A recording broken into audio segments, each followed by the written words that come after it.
Welcome to the Heartland Cycling Network. We have a great show today. I have a special guest, Rick Sanders. I've known him for several years through the Bellevue Bicycle Club. He has a very unique story. I mean, something that maybe very few of us might have wished to try to do, but he has done it not only once, but several times as far as I know. And that is to ride across the entire United States. So, Rick, welcome to the show. Appreciate you being here. My pleasure, Jeff. I want to say hi to all my cycling brethren out there, my brothers and sisters. It is a community, you know. Yeah. And so I'm real happy to tell my story here and hope to see all of you out there sometime. Yep, that's good. Okay, so tell me and tell us, how long have you been actually riding your bicycle? I mean, seriously, I mean, we start out as kids maybe on a bike, but like me, I stopped for many, many years and then picked it up again. Yeah, you know, there's many people like me, and I was forced into riding a bicycle because in about the year 2000, I was playing soccer and I hurt a knee. Oh. And I couldn't run. I'd run marathons before that. Okay. And my wife and I did half marathons. And so I needed something to do, of course, for activity, and I took to cycling. And then a few years after I started cycling, a neighbor moved in that happened to be born Dr. Peter Silberstein. Okay. He's a hematologist, and he moved in next to me, and he's a cycling maniac. We happened to be born 2 days apart. Oh. And so we've had this friendly rivalry and comradeship ever since then. And I just kind of went toward what my strength was, I guess, which was long distance and endurance. And I did a few short races. Mm-hmm. Those were okay, but I really like getting out on my bike out into the boonies. So most of the time, I would imagine then you're out there solo riding by yourself. Yeah, that's the thing about cross-country rides.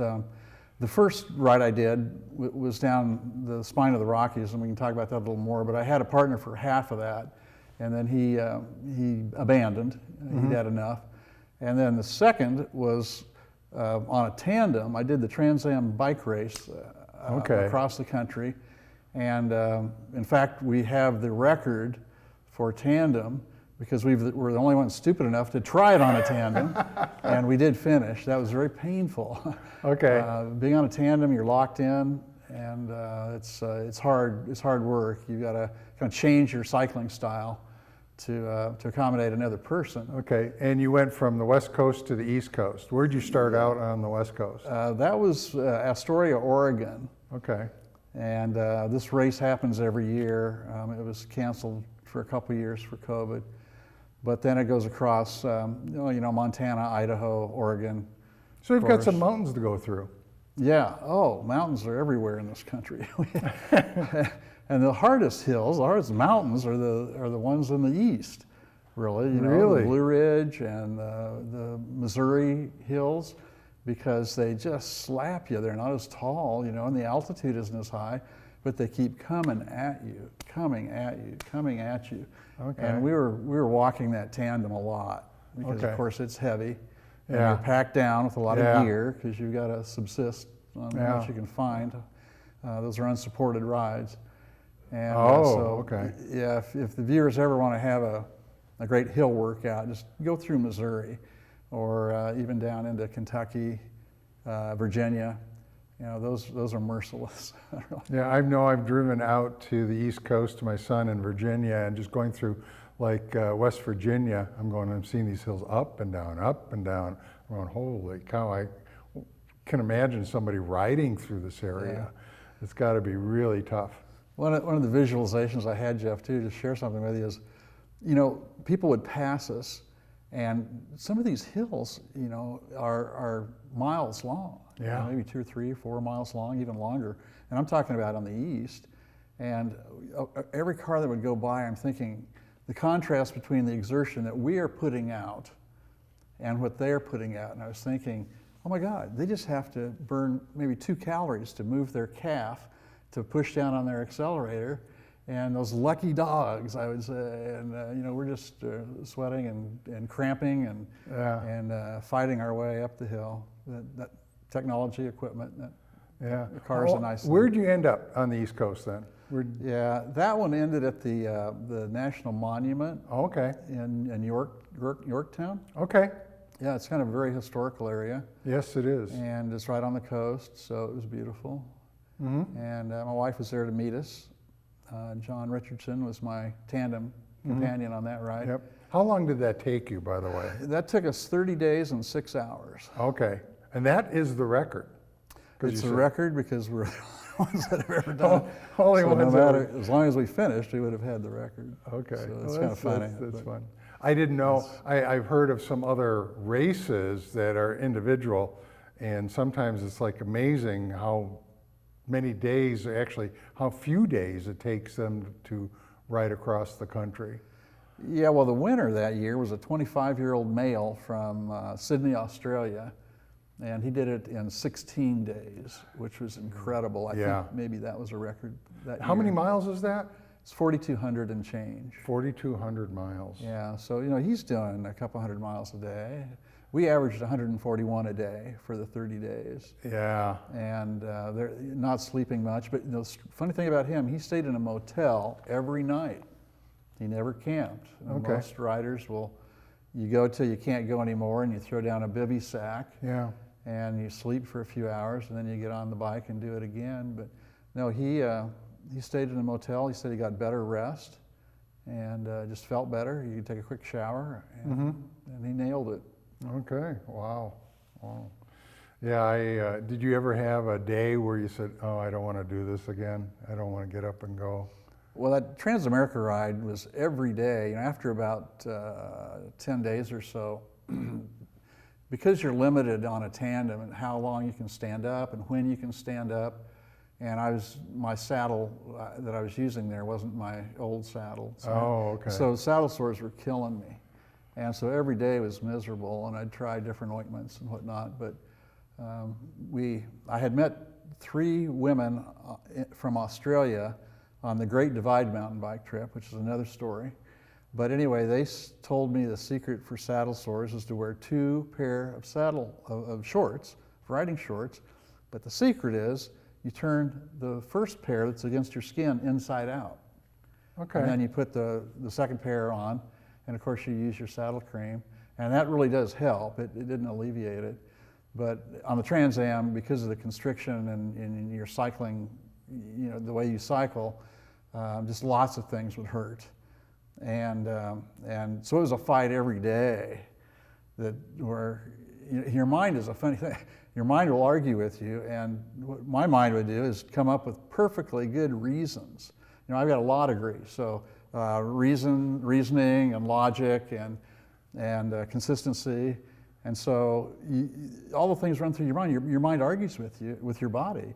You're trying to keep going, and it's saying, hey, you shouldn't be doing this. This isn't safe. You're going to get infection in those saddle sores, and you're going to get blood disease, and you're going to die. Or you're tired. We can't keep going. It's not safe. You'll get hit. We won't pay attention. We'll go off the road and get hurt. And so those are really sound reasons. So that's what you have to overcome. It's physical, but it's also the little person on your shoulder in your mind that's telling you, hey, this isn't a good idea. You got to ignore that and hope that you're right. Well, I've heard the old saying that some riders have is about shut up legs, keep on going, kind of routine. So you were telling your mind to a certain extent too, just shut up, will you? Yeah, that's exactly right. Jens Voigt takes credit for that quote, and you use it all the time. Shut up legs. Yeah. Shut up legs. Shut up butt. Yeah, Whatever. just keep pedaling. Okay. Well, that was one of the cross-country rides that you've done. There was another one that I know that you did. Was it just last year? Yeah. That you did? Yeah, 2020. 2020. Okay, so Yeah. 2020 you did. What was it? The Great American Rail Trail, pretty much. Yeah, pretty much that's the route. It's called the Bike US Nonstop Route, Okay. and it's mostly rail trails. I say mostly. There's a lot of pavement. Yeah. And you're even on some very busy roads, but they try to keep you on gravel and then rail trails.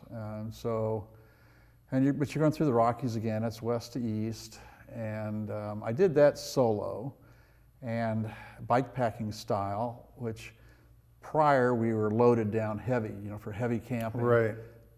Bike packing style is you don't take cooking equipment, you don't take a whole lot of food, you just try to plan where you can get nutrition, and you have a really light sleeping gear, and you try to keep your clothing down, but that's hard because in the Rockies you really need a lot of layers to get through there. Yeah. And I really liked that. I wasn't racing. I did that in 28 days. It was a little shorter. And I had some issues, but nothing that was really, I'd like to say nothing death-defying, but there was something death-defying. So I did have a little bit of trouble. Yeah, well, and that's one of the things you run across. I mean, there's the personal things to your body, but there's also your bike, okay? So what type of equipment did you have, at least on that 2020 ride? What did you use? Yeah, I bought a bike new for that. It's a gravel bike, and it's carbon. It's called an Open. Most people haven't heard of that because it's this very small frame manufacturer. And I had it built up. Ponderosa Bike Shop. Vince Asta built that up for me. He's built up a couple bikes for me now. Okay. And it was just perfect. It was fairly lightweight, but it was durable. And I could put my bags on it. It had extra attachments for things, like an extra water bottle, a top tube bag, and it just worked out really great. I named it. It was green, so I called it Kermit. Oh, okay. Kermie for short. Right. And believe me, when you're solo going across the country, your bike's your friend. Yeah. I mean, that piece of equipment is fundamental. It's like a horse used to be. Yeah. And so you kind of develop a relationship. It is kind of strange. I talk to that bike. Okay. And talk to a lot of inanimate objects that you normally wouldn't have, especially in the Rockies, the Great Divide ride. That was getting pretty close to God there.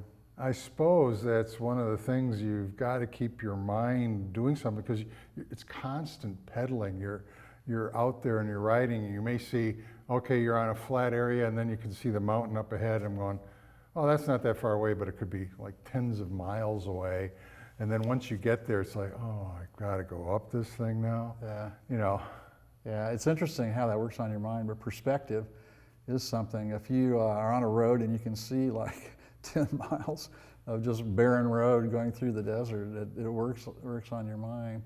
And the other thing is thunderstorms. You get caught out in a thunderstorm, it can be very uncomfortable. You can get very cold very quick.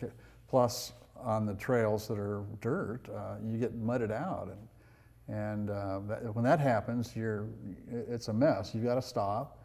Your drivetrain is all clogged up with mud, and you just have to bivvy until it dries out. And you can dig the mud out of your bike, get it going again. Yeah, you don't have, let's say, like a bike wash station that you carry with you. You're using sticks, yeah, my friend, to dig crap out of your drivetrain, and that's miserable. And that happened to us several times on the Great Divide. And then, you just do the best you can. Mm-hmm. But the thing about the Rockies, too, is, humans, especially Americans, Westerners, I should say, are all about let's conquer this mountain, or let's, it's kind of a me against you thing. Let's finish this course or this race, and I'm going to grind it to the ground. And you try that in the Rockies, solo, riding a bicycle, and you're just going to get slapped down. I mean, there's just no way that attitude works. And so what I learned to do, my mother was kind of an American Indian student. She wasn't American Indian, but she studied their culture and their philosophy. And I just tried to talk to that mountain and say, look, mountain, you've been here a lot longer than I have, and I'm somewhat of a trespasser, but please would you open up your arms and permit me to ride my bicycle up, show me the trail, please keep me out of trouble, right, and let me get to the top. And I'd talk to the wind the same way. This is kind of strange, and occasionally it would seem to answer.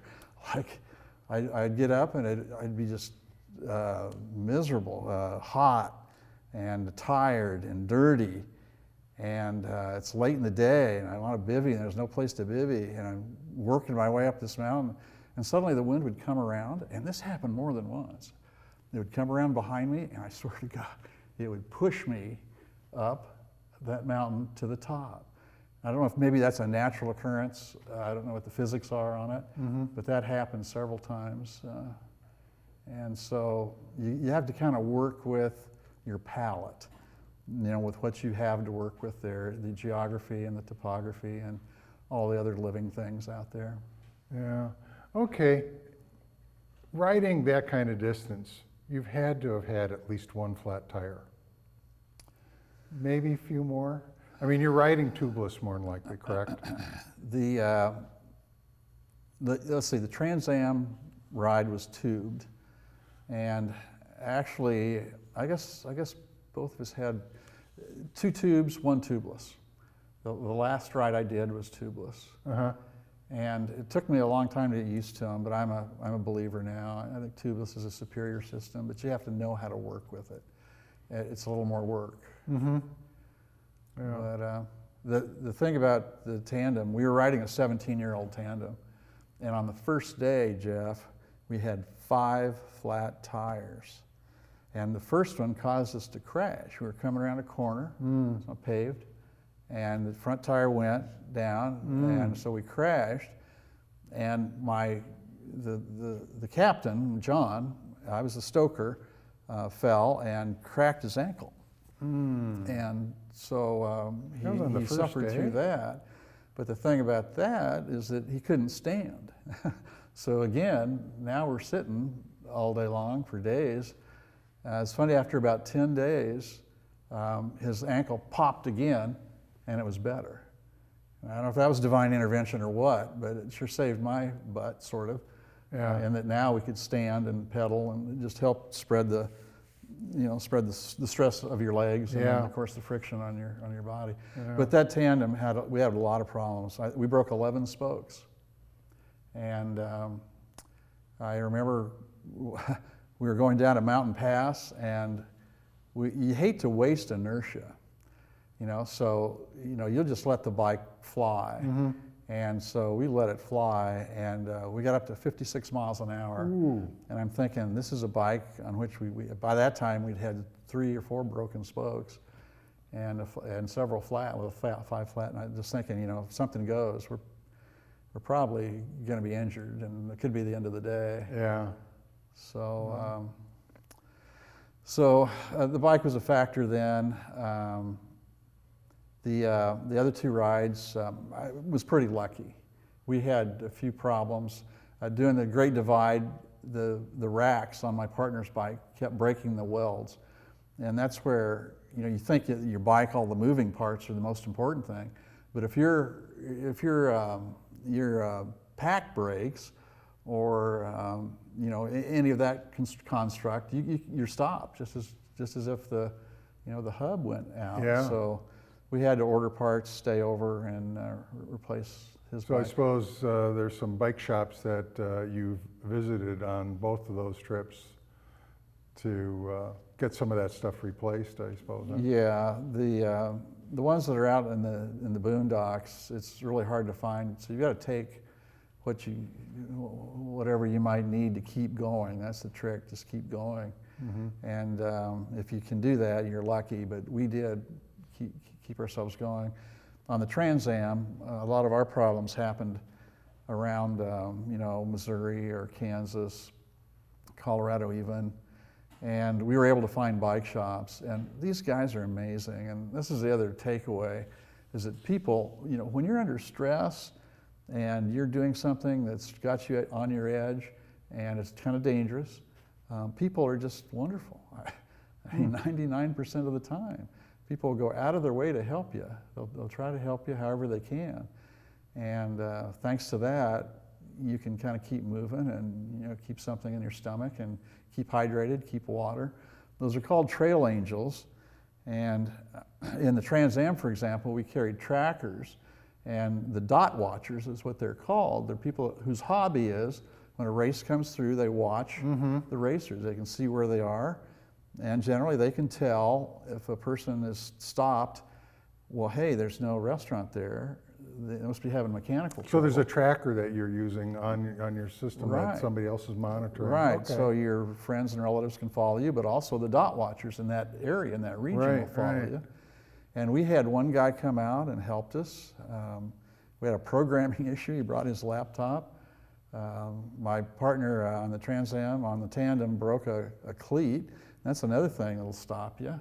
Yeah. And so he had a spare set of cleats, and he knew where we were, so he drove from his house, which is about 30 minutes away. Mm-hmm. And in the Blue Ridge Mountains too, that's really popular.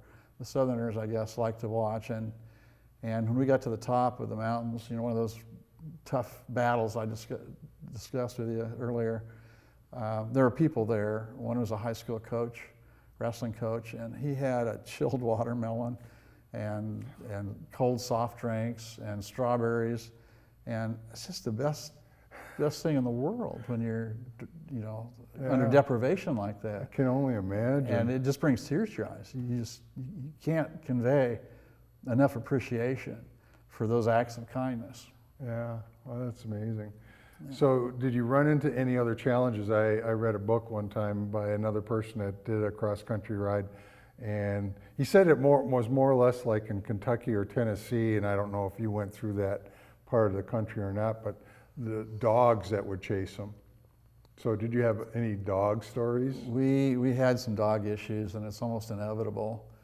The worst one was I was out in the middle of nowhere in the mountains, and a great big shaggy dog that he wasn't very kept, was menacing. And he started running toward me, and I said, "Legs, save me now." And I was able to outrun him. I don't know how, because I was tired. Yeah. And I got away from him. But that was pretty frightening because, and I was solo then, so if you get bit up there, that can be, I mean, not only the injury, but you know, you have to have that treated. And you know, I was probably a 2-day ride from any kind of medical treatment. Mm-hmm. So it's. Do you carry anything like pepper spray with you on a ride like that, or? Well, I mean, and every ounce always is like a pound at night. That's what we used to say when we'd go backpacking.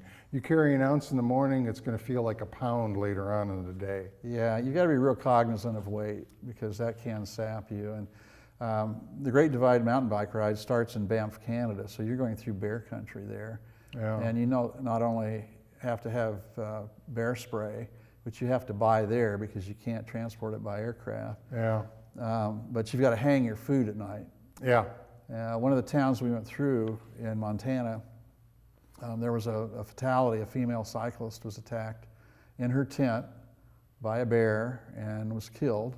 Ovando, Montana, was a town that we went through, and we didn't have any trouble. We saw a bear, but we didn't really have any encounters that were worrisome. But we did hang our food every night. Yeah. There's a whole science to dealing with bears. You know, Oh yeah, what happens when you encounter I know that them. from my backpacking history. Yeah. You know, going out into the Rocky Mountains and camping out there for a week to 10 days.